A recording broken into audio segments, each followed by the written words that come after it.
Hi, friends. Thank you for tuning in to the Concussion Coach podcast. I'm Bethany Lewis, the Concussion Coach. I'm a neurological occupational therapist and certified life coach, and I specialize in guiding people through their concussion recovery journey. I am passionate about helping people understand their injury, speed up their recovery, and reclaim control over their life post-concussion. The purpose of this podcast is to help increase awareness of concussions and the impact they can have on a person's life, and to bring hope to people who have suffered a concussion and those who love them. I firmly believe that sharing stories and knowledge about concussions will bring important light and understanding to this misunderstood and often invisible injury. The information in this podcast is meant to bring that awareness and hope and is not meant as medical advice. The opinions shared are those of the interviewees and my own. If you are suffering with lingering concussion symptoms, I have created a concussion coaching program specifically for you. I will be your mentor to guide you through your recovery journey, offering help with understanding and managing your symptoms, setting achievable goals, and learning how to manage your own thoughts and nervous system in order to get control over your life again. If this program sounds like something that would help you or someone you love, sign up for a free consultation. In the consultation, you'll get valuable information and resources and gain hope for your future. Sign up for your free consultation at the link in the show notes or at my website, www.theconcussioncoach.com. Hi, friends. Welcome back to the Concussion Coach podcast. Before I introduce my guest today, I just wanted to make sure that you all know about the free guide that is available on my website. It's the 5 best ways to support your loved one dealing with a concussion. If you have a friend or a family member who is struggling with post-concussion symptoms, or if you're the one struggling and would like your loved ones to know more about what you're going through and how they can help, head over to my website, www.theconcussioncoach.com, and download the free guide. I am genuinely so excited for the conversation that we're about to have. I was introduced to my guest, Rick Griffin, when he was the keynote speaker at the Utah Occupational Therapy Association conference a few months ago. I absolutely loved his message and knew it was something that I wanted to bring to my audience. So I am extremely grateful for his willingness to come and share with us today some of the wisdom that he's gained over the years. Here's a little background on Rick. He is the founder and CEO of the Neuro Leadership Academy, an organization committed to helping people grow through the lens of neuroscience. He holds a master's degree in education and is known for creating engaging content that makes complex ideas feel usable in real life. He has spoken to thousands across the country and is widely recognized for his work in trauma-informed and resilience-based practices. Before launching Neuro Leadership Academy, Rick served as the executive director of a trauma-informed therapeutic residential program for teens. He has developed programs used by schools, businesses, and community organizations, including the certified trauma-informed specialist micro-credential for school-based mental health professionals.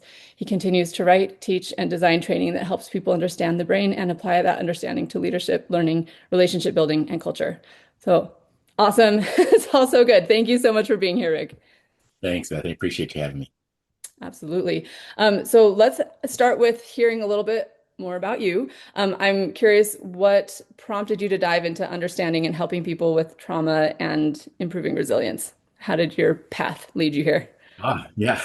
I guess a lot of it was my own trauma in a sense and trying to deal with that. But I think it really started to come into play for me when I really had a desire to reach out to young people who were struggling. I could see that they were having trouble navigating the world and just had this dream to, if I could just have a facility that could take in kids and we can get them some help. And thankfully, I partnered up with some amazing people. We were able to make that happen, and the 400-acre facility in Eastern Washington came out of that Jubilee Leadership Academy. So I spent a couple decades working there, and just seeing what happens when individuals have that struggle from what's gone on in the past, and sometimes even their current struggles. And so it told me a lot about myself and seeing how that mirrored my own journey and thinking if I could just learn a little bit more about this, I think I could be more helpful. But what's interesting, I hope I can tell you this, but I came into the science of the brain really almost by accident because I was working with these kids. I was trying to learn about emotions, and there was this book called How Emotions Are Made, and I thought, okay, yes, I can figure out what these crazy emotions are all about. Dr. Lisa Feldman Barrett, the author of this book, I got into that, and it was not about, I mean, it was about emotions, but it was really about the brain and the predicting process. And I was hooked, and I thought, this is amazing. So I just dug deeper and deeper and deeper and found out that when we understand the brain better, we understand not only emotions, but so many other things. So that really got me started on this kick. And so I couldn't wait to continue to jump into more. I love that. I love the enthusiasm there. I'm like feeling the energy from that. That's awesome. What is the book called again? It's How Emotions Are Made by Okay. Dr. Lisa Feldman Barrett. Okay, well now I have to read that. So how emotions are made. Thank you. I can see myself getting just as excited as you are about that. So and you have your education or a degree in education. Is that where did you start out as a teacher? I'm just curious where you kind of where you started and how that path happened. Yeah, no, I really just started. My undergrad is actually in architectural drafting, and which I never used, but always had a desire to work with people, and drafting wasn't going to do it. I didn't want to stay behind a drafting board in an office somewhere. Just wanted to work with people, and so uh, my psychology professor in college was just really super cool to me. He hired me for a part-time job during the summers, and we really started to connect, and I got more interested in him and in his practice. And so I started learning more about that. While I didn't want to go into clinical psychology, I thought, gosh, I want to be able to still help people. And I thought, sharing my what I knew with other people sounded interesting. So pursued education and found out that that was a great way to get other folks to kind of at least listen to you, especially when you've got a youth ranch with lots of kids who are looking for guidance sometimes. So yeah, I just thought it was a great course of action to really continue helping folks as I wanted to. Very cool. And the youth ranch that you had, what kind of program was that? Like, were kids coming and living there, staying there? Was it like a summer thing? What? I'm just Yeah, so curious. we were a therapeutic residential center so we asked for a minimum commitment of a year. So often just the minimum. So we had some kids that stayed for 5, 6 years even. So Wow. parents weren't sure what to do with them. Uh, he came out to our program and really, being able to just be with somebody and live with them and provide education and training and those things, it creates a bond like you just couldn't believe. And so it was so enjoyable just to have to live in the presence of all those students constantly. So not that residential care is for everyone, but wow, it was so rewarding for me. Very cool. And so now what is the Neuro Leadership Academy? What is that about? Yeah, so Neuro Leadership Academy really came into when I started seeing how a misunderstanding about the brain is causing lots of trouble. That folks are looking at things in a way that they believe to be accurate, but yet, according to the science, it is not accurate at all. And so I thought, wow, I would really love to clear up some of that and make it more user friendly. So you don't have to have a neuroscience degree to understand what the brain is really doing. And I think that's what really excited me is can I start something that is not an institution. It's not an education institution. It's a it's an engine for learning and for the capacity to say, hey, there's something called our brain that is fascinating, and how can we learn this in a way that can be helpful? And so thought, but let me start an organization called Neuro Leadership Academy and find a way to talk about neuroscience in a much less intimidating way and keep the fidelity to the science so folks can understand what's really going on up there in our brain. That's fantastic. I think people, I don't know, as the more I've learned about this and, the brain and the nervous system, all the things, I'm like, what? Why do we not all know this? Why is this not being taught everywhere? It's so core and key to wellness and well-being. Yes, thank you for what you're doing. I think this is so good and so important to get this quality information out there. So, let's dive in and have you share some of this goodness with all of us. So, I was just really, really impressed with the way that you kind of like exactly what you're saying. You've explained concepts that I was already familiar with, had been taught in different courses and classes that I've taken, but I saw them in a new light thanks to your presentation. You were able to present it in a way that was very user friendly and accurate. So, could you please share with our audience what you called the science behind experiences, that predictive brain process?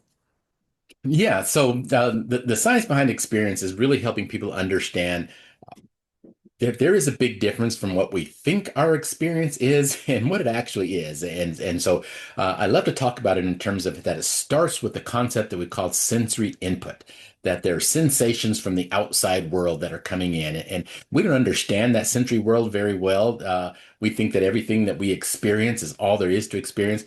But the sensory world is so much bigger than what we can even detect as humans. And so many of my trainings, I like to start out with that philosophical question that people have heard before, and I ask the audience to say, if a tree falls in the forest and no one is there to hear it, does it make a sound? And most people say, well, of course it still makes a sound. It doesn't matter whether you're there or not.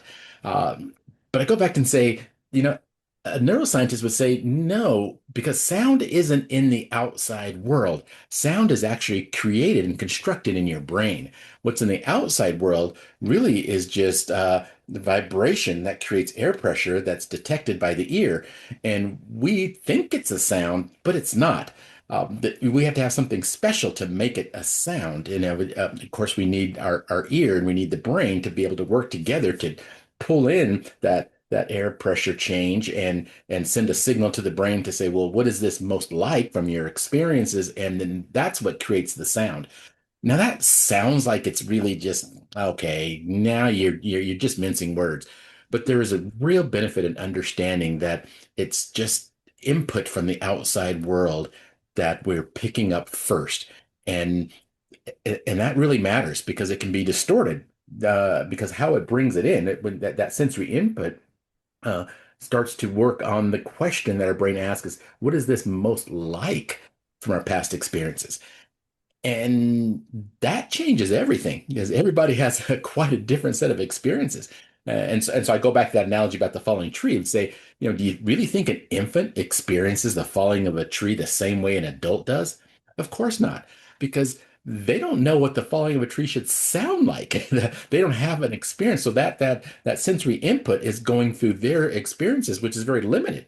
And so they have no idea what that's supposed to sound like. So it creates quite a different experience. And so it's the connection or the working of sensory input going through our past experiences and how that creates this balance that determines really almost all of what we do, say, and think and feel. So and how it leans towards where it will go first, unfortunately, is towards assuming that things are a threat. And I always love this because Dr. Lisa Feldman Barrett, and she is my neuroscience crush. So I'm sorry if I say too much about her, but she is fabulous in what she does. But she had talked about that if you can imagine what our ancestors were like many years ago, when they would see something in the distance, they'd look at that and say, is that something I can eat or something that will eat me? Uh, Really simple in a sense. In order to survive, they had to figure that out. But the default, what they would lean towards first was the idea that, well, I better find out if it's something that can eat me. Because I can put off eating if I need to for a little bit, but I can't put off this potential high threat. And so our brain is adaptive so that it leans towards trying to predict a threat in order to keep us safe. It's got this whole operating system it's got to work with. Our brain, its number one job is to run the systems of our body so that we can survive. It's our heart rate's got to stay at us in a certain range in order for us to survive. Our lungs have got to produce oxygen in a certain range so we can. So our brain runs all that, and it does so that we can survive. And the best way to do that, the brain has figured out to say, well, I need to find a way to avoid threats. And that's really the mechanism that we come to know as observable. We look at that and say, well, that's trauma when we've observed a threat in the world. But really, it's just the brain doing what the brain does best, trying to keep us safe, trying to run these systems by asking a question of, okay, what is about to happen? And do I have the resources to make this happen? And so when it predicts that it's a potential threat, it goes into action and creates all these other mechanisms in the body to help minimize that threat, to try to help us manage and get through the moment it's predicting. And that's what we really often call the stress response, with the cortisol and adrenaline flowing through our system and whatnot. But the idea is that the brain is managing those resources it's helpful in that moment, that cortisol and adrenaline, and it's great to have it in the moment. But it's got some long-term effects if it stays at that rate, if it keeps producing cortisol and adrenaline, if it keeps predicting that's a threat. And so that becomes the biggest challenge that we have is if our brain is continually predicting a threat and it's trying to defend itself from a potential attack, it's got some harmful effects. And Yeah. and so it's that energy that the fuel that the brain is kind of resourcing out to the body that really starts to create lots of havoc in our body in so many other ways. And so that's where we get into that fight, flight, or freeze mentality. And I think it's perfectly worded because that's exactly what we do. When we think there's a threat, we will do something. Our bodies will end up moving into action to try to avoid that threat. And so now try to make a really long story, but little shorter. But the fact that the brain starts to say, okay, if I continue this, if we're in front of this threat long enough, it's great in short doses when there's an actual immediate threat. But if it stays predicting a threat, those chemicals start to become harmful, and we're not designed to produce those chemicals on that at that high a level. And so the brain starts doing its resource allocation management trick. It's this Dr. Lisa calls it a body budget. It starts to allocate resources and thinking, okay, you don't need your digestive system in the middle of a fight, in the middle of an attack, so let me borrow some energy from that system, you don't need your reproductive system, when you're experiencing this life-threatening situation. So let me borrow some fuel from that system, and that continued sharing of resources to keep fueling this threat system wreaks havoc on those other systems, and we start to see that in well-being when those systems are no longer operating really well. And those are some of the obvious systems. You think about the mechanism it takes to make good decisions, to problem solve, to learn, all those things. Those are being compromised if the brain is thinking it's got to send all of its fuel and all of its resources to try to manage an immediate threat. Uh, and so that threat management system is that's kind of the phenomenon that we know as trauma, but really it's just the brain doing what the brain has to do to keep us safe. But that's just one aspect of how it works to keep us safe. The real exciting part for me is the other mechanism in which it chooses to do so, because eventually, like I said, is that something I can eat or something that will eat me? Eventually we need something to eat. So eventually we do need to pursue some resources. We do need to, so that survival safety also includes, yes, avoiding threat, but pursuing some resources and making some other things happen. And so it absolutely starts to operationalize to figure out, well, how do I do that? And one of the best ways, like especially for humans, because we're born dependent. We need somebody else to help us survive as infants. We just don't come out of the womb taking care of ourselves.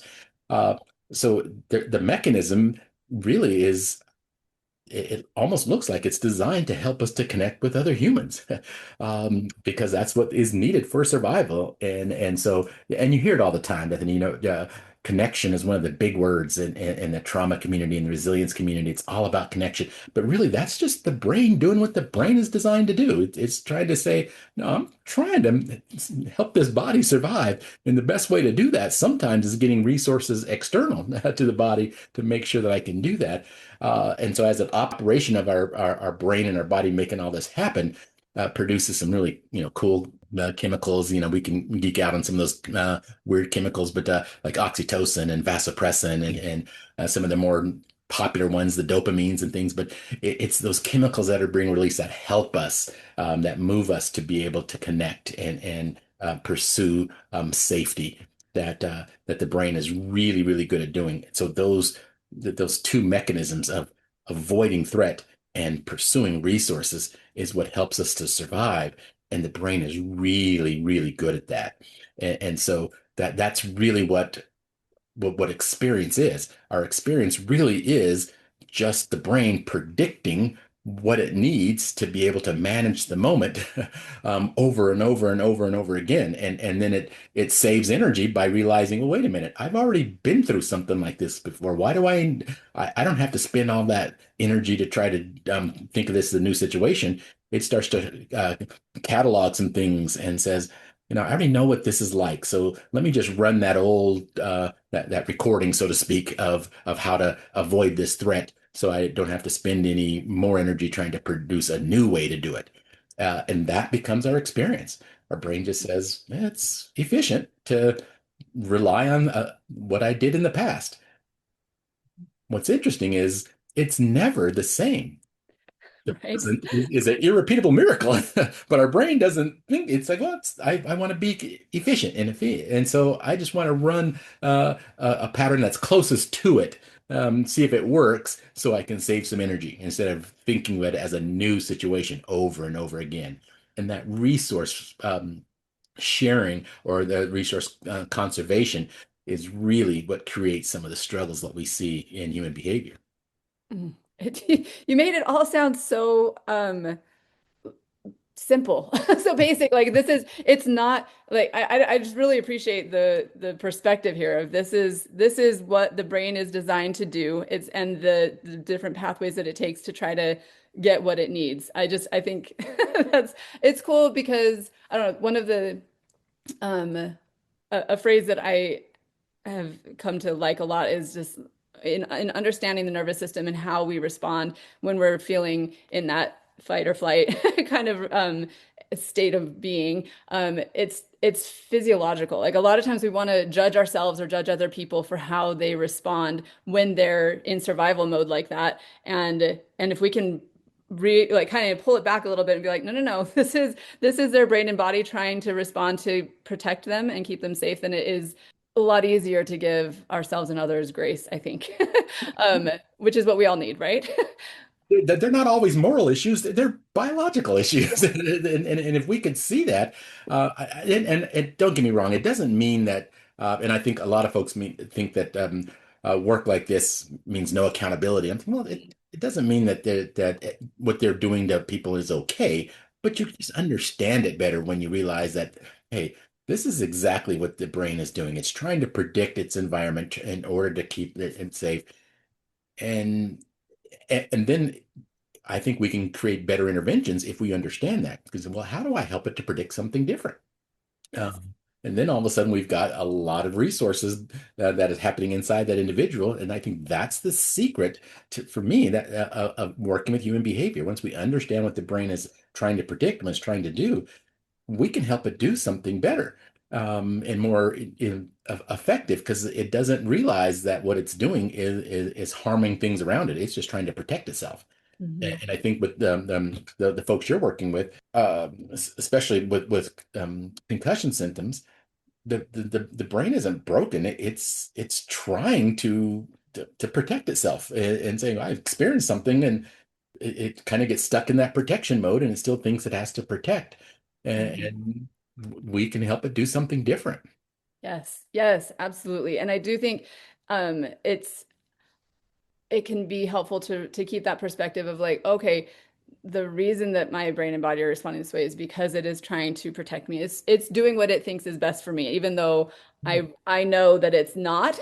Like I think that it can be I remember a person that I talked to who had dealt with post-concussion syndrome, talking about how she came to a point where she had a like a mantra where she was like grateful for her body. She was like thankful for it, even though it was in so much pain, even though she was struggling so much. She was like, no, I appreciate that it's trying to help me right now. And like I think that shift can be very helpful as well. Just understanding it's, we can thank it like even though we're like stressing out and freaking out, it's like, no, no, no, thank you. I see what you're doing. I see that you're trying to help me, but my higher thinking brain is going to choose this path instead, which is sometimes easier said than done, but yes. Exactly right. And so, so I talk about those mechanisms: avoiding a threat and pursuing resources. That avoiding threat, we don't want to get rid of that, because that's the brain's way of helping us survive. Yes. So pain, nobody likes pain, but we need pain in order to survive. Pain is a signal that something needs some attention.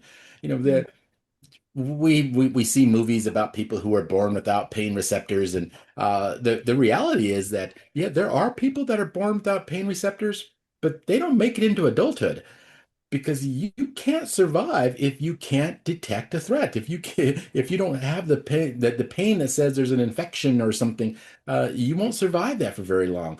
And so we need that pain. Those are signals. And if we could, like you said, reframe that and said, oh, this is telling me that my body needs to slow down. I need to pay more attention to this. That's how our brain is helping us survive. And so it is a gift often. No one thinks of pain as a gift. I get that, but that's really what it is. It's our body still saying, "I'm still alive, and something needs to happen so I can stay alive." So wonderful, wonderful gift.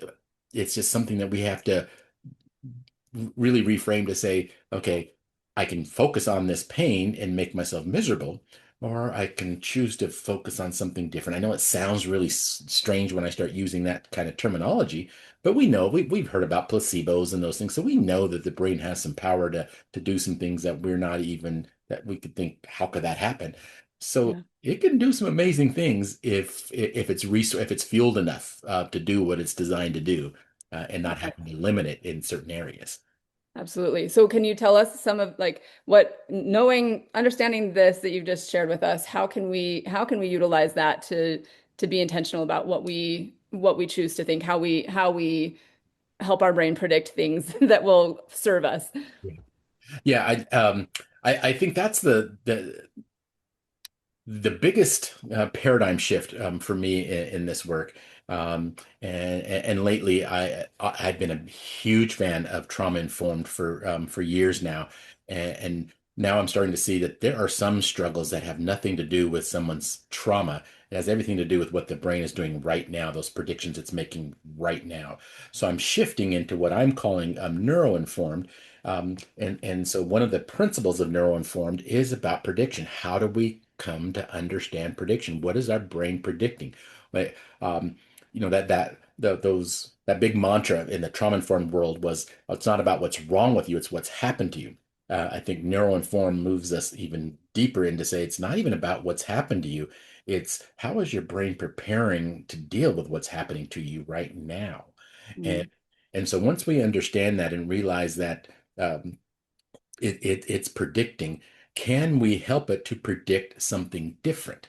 And what does that involve? And so how do we help it update? Is one of the other principles that I talk about, because our brain is going to try to help us survive, and and if we can help it along that path, and because it's attempting to conserve energy to focus it on one path of survival. And if we can say, okay, that's not necessary. It's like a dog bite. Okay, so we always say once bitten, twice shy. Okay? So if a dog bites you, you might predict that, oh gosh, all dogs bite, and you could become afraid of dogs forever. And there's some people that happens to, that single experience creates their brain to say, in order to avoid this threat, just avoid all dogs. Um, but the best thing that we can do is start to create a balance to say, well, not all dogs bite, and have an experience of some dogs that don't bite. And then it's almost making a statistical kind of algorithm to say, okay, I've been around several dogs now, and only one dog has bitten me. So maybe all dogs don't bite. Maybe just certain dogs bite, and that's an update. And then we might even be able to reframe that more. Oh, maybe what happened right before that dog bit me? Oh, there was a growl. Maybe only when dogs growl they bite. We start to update more and more, and we start to learn more information because our brain is trying to create more efficient ways of keeping us safe. So we're just helping it. We're just giving it more efficient information. Oh, remember that dog didn't bite, and here's what sensory input came prior to that. And so that prediction of what dogs are doing, we're helping to reframe it and learn because our brain isn't a fragile piece of machinery. It's an adaptive system. It's learning that, okay, um, you're right. All dogs don't bite. What can I do with this information? Can I still keep myself safe? by running a different model of the world about dogs. So I think that's what I really enjoy doing now is helping people understand how do we do that? What does that tangibly look like? Uh, it's not as simple always as repetition, although that is a wonderful way that the brain can learn. But you think about a child on a hot stove. They don't need to burn themselves several times before they realize, okay, I should not do that anymore. Uh, the the closer that the brain comes to losing its ability to keep itself safe, like real harm, like a burned hand, starts to realize, no, I don't need to learn multiple times. I'm going to keep that lesson and run that pattern more often. And so it's really helpful. But how do we let it know that, okay, this was, how do we attribute it to the right things? Okay. Uh, it looked like this when this happened. The sensation of heat, what that feels like to remove our hand when that sensation of heat starts to rise a little bit. All that sensory input, working with our past experiences, that that balance is what prediction needs to be about, and that's what we need to really help people understand is how do we help, how is our brain predicting, and how can we help it to predict more accurately? Mm. Now, I don't want to geek out here, but there's a term called prediction error. And what a prediction error is, it's that moment that you're, again, it's the balance between sensory input and our experience. But we've all been in those situations where we've had that something happen in our sensory world. Look, have you ever been in a car parked at a parking lot, and the car next to you starts backing up, and you think you're moving, and so you slam on the brakes when you're not moving?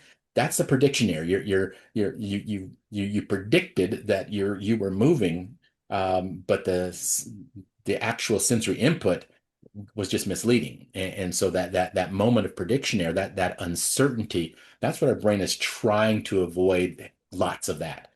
It, that's too heavy to have to go through those kind of things constantly. And so helping it to realize that how do I spot prediction errors, and so I can settle myself in those moments instead of get too worked up over it. So it's not life threatening. It shook me, but it's not going to kill me to have that. So if we just realize that uh, maybe all dogs don't bite, and even if a dog does bite, it doesn't kill me. It might hurt, and so it might be even worth trying to. So we start to update even more based on, yeah, what's most likely? How can I see this different, and not be overwhelmed by my prediction of, oh no, no, I can't be near a dog because it might bite me. But Yes. yeah, it might, but chances are it probably won't. And even if it does, not a big deal. You'll be okay. If we can get there with so many, and that's just one analogy, but that is also true in recovery processes from brain injury and concussion, realizing that sometimes it's pacing. You're you're not necessarily behind in your recovery. Your brain's just maybe telling you to slow it down a little bit. You need to give it a little less input today to make it a little easier to manage what it's dealing with. That's why that symptom might be persisting, is it's telling you, maybe you're pushing it a little bit too much, and it's fatigue that slows you down and rest. Headache, that constriction of those vascular nerves, and then what registers as pain is a way to slow you down and start to say, oh, maybe you need less. Um, Sensitivity to light. Your brain is conserving energy and saying, I need to make this sensitive so that you respond quickly, so and stay away from those things so I can heal more, and not be exposed to those uncertainty things that help me to, or cause me to spend more energy, those real high cost experiences that we have. So just learning how to help our brain manage that, and budget the resources of our body better.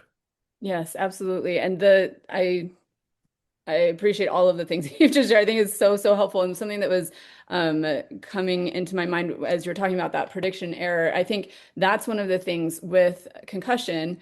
Um, there are more more errors that do happen because of um, the actual like damage to damage to the system. Like your eyes, a lot of times eyes are not tracking properly. The after a hit to the head or whiplash or whatever it is, they're the systems, the vestibular system, the visual system, they do get thrown off. And so this is why having quality therapy is very, very important because if your body is like, I can't tell how far away things are, and you're not even consciously aware of it, but like depth perception can be off. You're tracking, your eyes are not working together well, and so it's taking more energy from your brain to do that, resourcing from other areas, right? And I'm not sure where sounds are coming from, and therefore your whole system gets into that higher like alert phase of, oh my gosh, something, I don't know what's going on around me, and therefore I'm in this higher state and this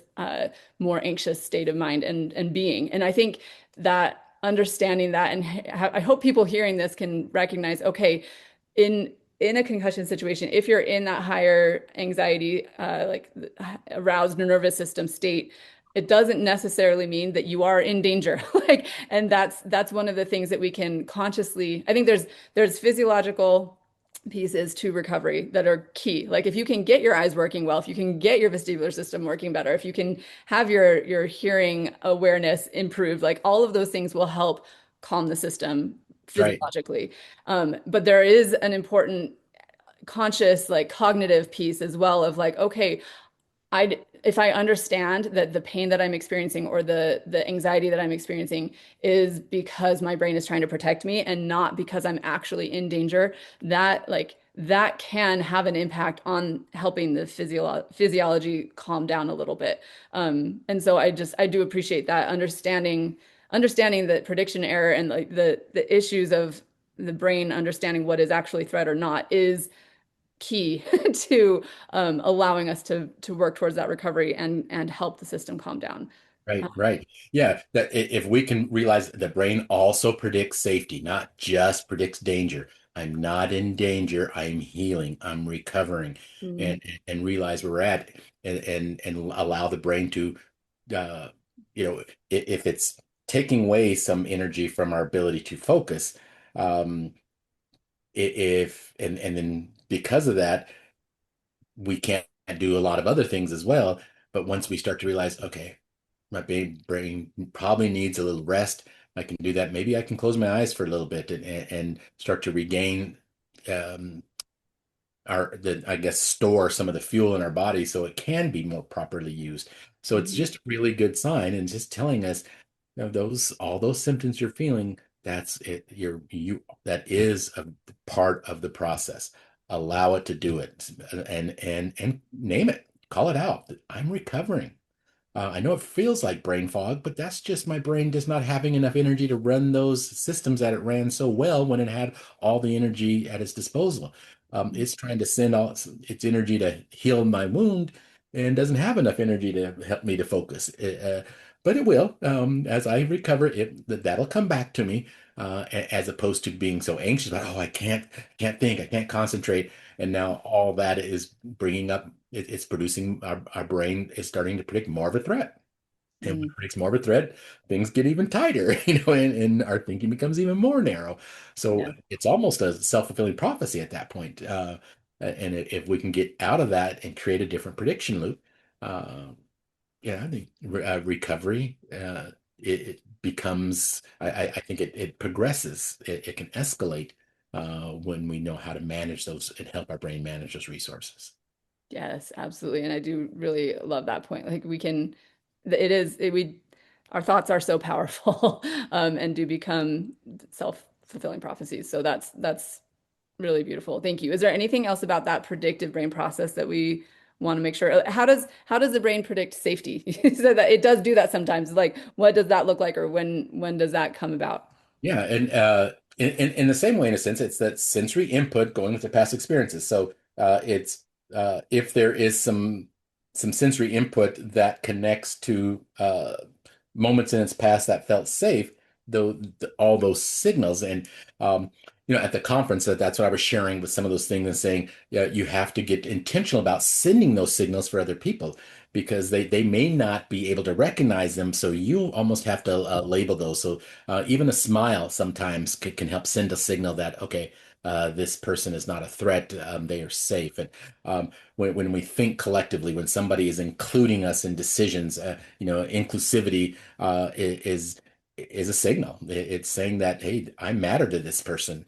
And, so if I get short on resources, maybe they'll share some with me. And so that we start seeing signals that we're not alone in this, that we've got support, we've got help. And so that's what when our brain starts to predict that, oh, this is helpful. People who smile at me are typically more helpful. And so we send them signals that says, I'm on your side. I believe in you. I used one of the elements of saying speaking life. The words can be so powerful, and so if we're hearing the right words, for some people it could be the words "I love you," "I care for you." It's those words that help people to feel safe. So whatever now, those same words can be predicted as harmful to somebody else in a different context. We have to understand that. But if we are paying enough attention, we know what sensory inputs start helping our body predict greater safety. Smells, sights, what are the signals that work for us, and can we increase that? Can we bring that more into our life to help us to start predicting safety? Um, Yeah. Otherwise, it's just going to go where it leans naturally, and that's to avoiding a threat.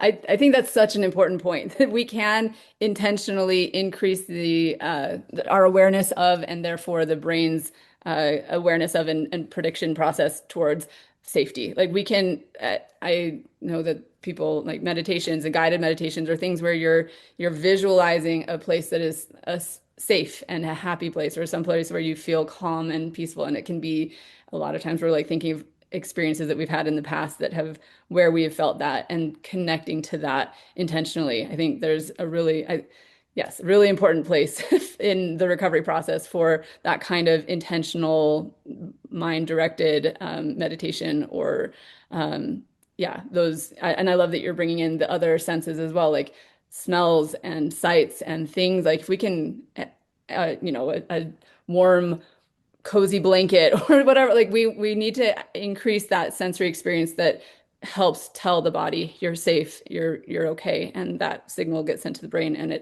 it does make a legitimate difference, like an actual difference to the state of your nervous system. So I do this training called STAMP, and STAMP is an acronym, and it's helping you to stamp resilience into even normal things. And like for me now your listening audience won't know this, but this is a box of mints, and I always keep these with me because that strong mint, I've stamped a positive feeling into that. And so anytime I'm feeling a little low of energy, I can pop in one of those mints, and that sensation will remind me of, oh, remember that you're fine, you're good, you're in a great space.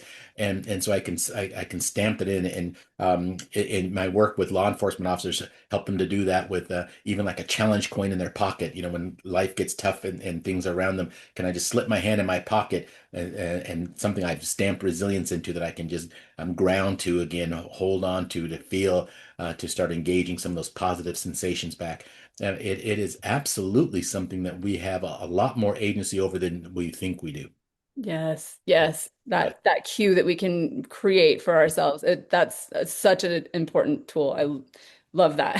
Thank you. And I do appreciate the what you started going to a little bit. Let's dive into that some more of what we can do, for other people. So if we are feeling like we're in an okay space and we're not needing it from other people at the moment, how can we help others? And what you were just saying, this isn't, I guess, a safety cue, but for some reason this is coming up for me. Um, when I was in the process of giving birth to my fourth kiddo, I remember I was like, I I did hypnobirthing, which I'm not sure if you're familiar with that or not, but it's basically self hypnosis, like breathing and relaxation techniques to try to do an unmedicated birth. And it was really hard for me to concentrate. There were a lot of things going on, and I was in a lot of pain. But I remember like my husband was there and he was, I don't know what it was, like he was just like staring, he was looking at me and just like locked eyes with me. And I like, I knew that he was looking at me. I wasn't always looking at him, but when I did, I was like, that I just felt this like, I don't know, it was like this presence of this like calmness from him. And I think he was like trying to like intentionally do that for me, but it was such a stark thing for me in that moment where I was like lost and like in pain, like kind of just like searching for help, and then like locking in on that gaze was just really grounding for me for some reason. Like it was really cool. And I don't know why that's coming up for me right now, but that's I feel like we don't necessarily need to be there staring at people all the time, but we can be that grounding force for others when they're feeling lost and all over the place. Absolutely. Absolutely. Because again, it starts with sensory input, and we can provide the sensory input somebody needs to predict safety as opposed to go down that pathway of predicting danger. And we got lots of choices. We have 11 million sensory inputs all through our body. So our body is just absolutely just ripe with opportunities Mm, to connect to a sensory input. We just haven't found the right one in those moments. Uh, mm. whatever they found, what now science says that we only pay attention about 40 or 50 of those 11 million in any given second. Wow. So But that still, 40 or 50, that's more than we're consciously aware of for sure. let's help them to shift to a different 40 or 50 then, so you got a lot more choices. There's lots of things out there. We just haven't found out what that is for ourselves always, and we haven't found out what that is for somebody else. And that's one of the reasons why, of course, science will always tell you that a relationship is probably the greatest protective factor of all time. And the tighter that relationship is, that means that's somebody who knows you well enough to know, like your husband. I know that if I can connect eyes, if I can get her to focus on me, then it takes away from those predictions of pain and Mm, later on. And so when we know somebody, we know what to offer them. Uh, mm, I think about my kids. Now, it took me a while to understand this because I felt like I was a horrible parent because I would let my youngest just totally get under my skin. But I start to realize, oh, wait a minute, this happens at the end of the day. He's tired. He's worn out. He can't be more respectful in those moments. He's not trying to be disrespectful. He's worn out. He's exhausted. So mm, once I knew what I could do for him, and just kind of hold him and just let him just rest a little bit, I realized how that could reset his system so much better. And so mm, it's so powerful to understand that. Too often we think the term regulation, we hear that all the time, but we almost associate that now with emotional regulation, mm, but it's also energy regulation. You have to have, because emotions need energy to run too. And so if you don't have the energy to do some of that, you can't you can't keep yourself safe. You can't even predict well when you're low on energy. So how do I help by what I know about somebody restore some of that energy to produce more of that energy? What do I know about you? Can I Is it a song? My wife is a music lover. She is one like that. Name that tune. She would be great at that. So it's like something I got all kinds of songs in my phone. So, I can help regulate by just what I know about her system. What is it? If we mm. think in terms of that 11 million chances every second, we're never out of solutions. People come to me all the time with their worst behavior problems, and I say, "Oh, we've tried everything." I'm like, "Well, you haven't tried everything," and I don't say that, but that's what I'm thinking. You can't try everything because that means you've tried 11 million things every second. You just haven't found the right one that helps their system to reset. Mm, Once you find that, it almost feels like it's a magic button. It can sometimes instantly. It takes a little bit more work on other times, but once we get there, we start to realize how powerful it can be once that brain can start going this way as opposed to this way, kind of thing.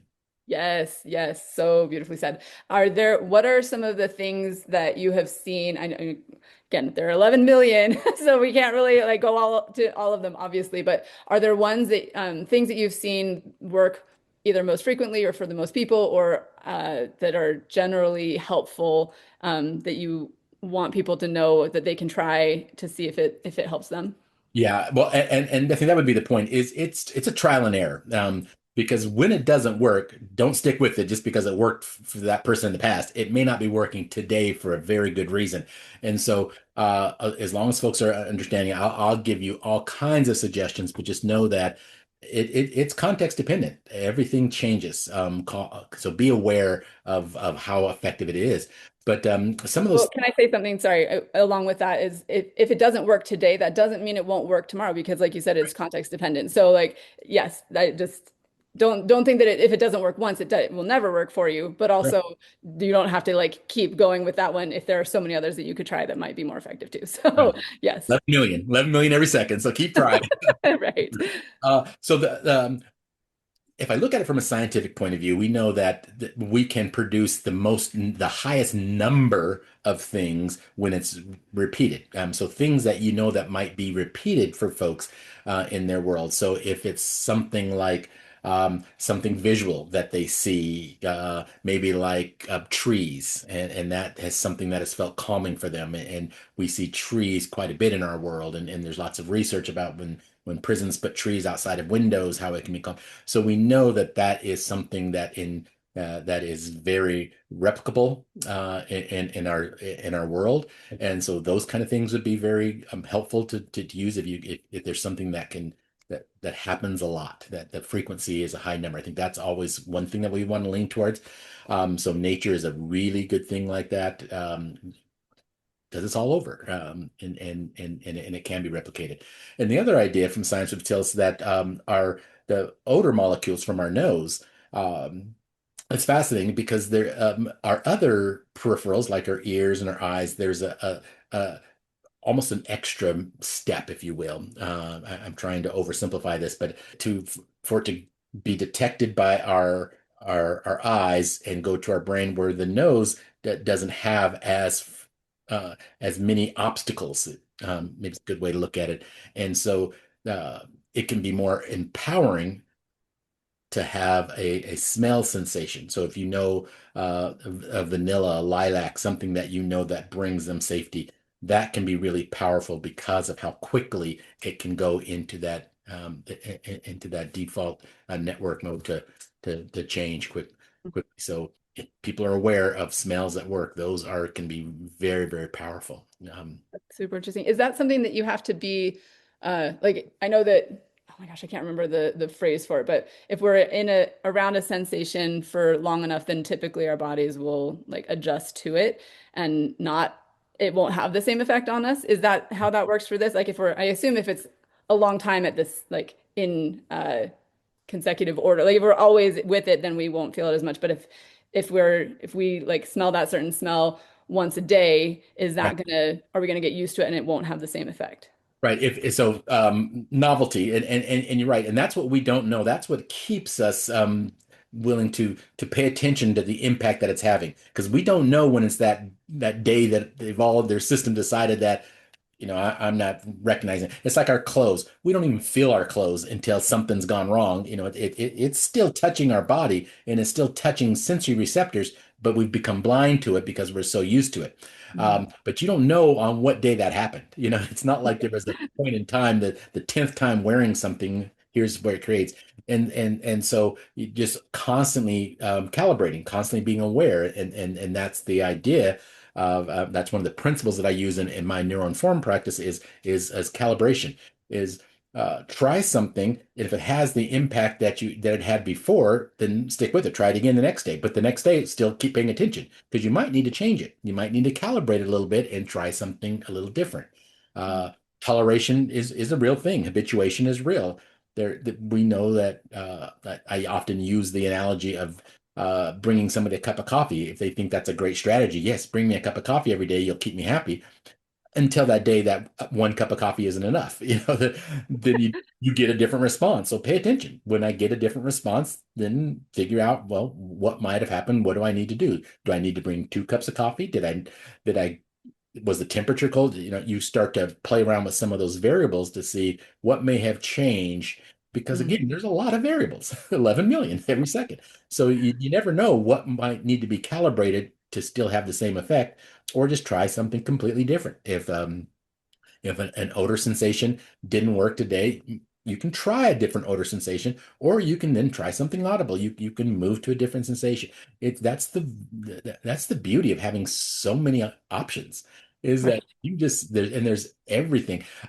Those that are deep breathers and how the effect of breath has that's a good thing to use if that works for people because we always have our breath with us. If we don't, there's a whole nother problem at that point. But as long as you're able to breathe and if you could use that to settle your nervous system, then use that. So it's not always external sensations. There is our internal sensations can be equally as helpful. And so we don't often talk about interoception as much as we should, but our body still is very, very much aware of those sensations. And so um, it's a fun trial and error game in a sense of saying what works for this person and how do I give them more of it until it stops working and find something else.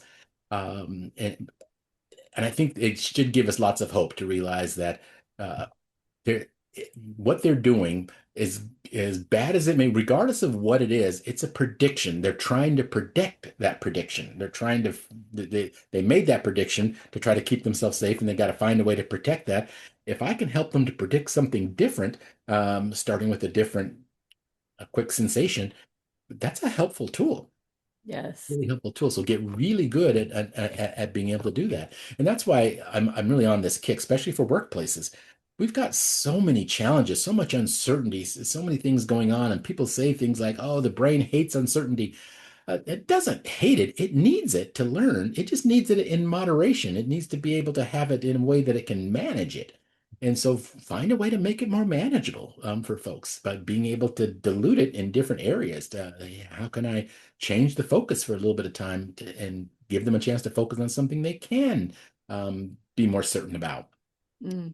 Those type of things. So, biting into an apple for some, you don't know what it is, but it's endless, the things that you can use, and you should. And that's why I encourage folks just start to realize the immensity of our sensory world. If you don't mind, I want to say this real quick. Our visual input, we see color and we think that we see all the colors that are ours to see. But the truth is, the human's visual perspective is very limited in terms of what's really out there. We only see a very small portion of the colors that are available. Um, so it is, our sensory world is so big that we can't even imagine because we can't even see it all. We can't feel it all. We can't, but it's just immense. So have fun with it. Realize that, gosh, there's so many things that I could possibly use that we're not even aware of Mm. right now. But maybe if I become more aware for this person, even for myself, how much better my interventions can be for them. And when you are someone who is that, it's just such a great point for me when I think about the term neuro-informed. When you're informed of what's going on in our neural world, what that does for people is I truly believe it is the future of human-centered practices. I know that sounds hyperbolic, but if you can just imagine the impact that you have on people when you start to understand what their brain is doing, how it's protecting itself and what prediction is making and how I can help it to predict something different by the signals that I send, that I can control, that I can do for them. It's such a game changer. It's hard to imagine that people just wouldn't come flocking to that concept. Amen. It is that's so true. And I have definitely seen that as my own understanding has increased in this. It's life-changing for me and for the people that I'm around and like the people that I've taught what I understand too. It's changed things for them. It is so powerful. So thank you for the work you're doing in helping people understand this better. And how can people learn more from you or hear more from you? Oh gosh, thanks for asking. So I have a Substack which I send out a weekly article about neuro-informed, and so the best way to do that, obviously, people who are familiar with Substack can search for Rick Griffin, and Neuro Notes is what it's called, Neuro Notes, or just simply through email. I love engaging with folks. So my email is rick@neuro la.com. So neuro-la for Leadership Academy.com. I'll respond. I'll show you how to get access to my newsletters, and we can keep this information going. And because it can be so helpful when we understand what the brain's actually doing. Yes, so helpful. That's awesome. Thank you. I will put that information in the show notes. And yes, hopefully people can find you and reach out to you. Do you do courses and trainings as well? Is that part of? Absolutely, yes. And I've got I just started a series of ebooks for folks as well. So if people are readers, if they'd rather do trainings, I do virtual, do in person, any way that you can think of how people can get information. I want to find ways to offer it. Fantastic. All right. Well, thank you so much for being here, for sharing all of this. I so appreciate your time today and everything that you're doing. Thanks, appreciate you. I'm so glad you listened in today. I hope you have gained some helpful insights and inspiration regarding dealing with and recovering from concussions. My goal is to create more awareness and education about concussions and the fact that there is so much that can be done to improve life after someone has had one. Help me spread the message by liking, commenting, rating, and subscribing to this podcast, and share it with others who would benefit from hearing it. There are more resources available on my website. And again, if you or someone you love would benefit from concussion coaching, sign up for a free consultation using the link in the show notes or at my website, www.theconcussioncoach.com. Thank you. See you next time, and take good care of that amazing brain of yours.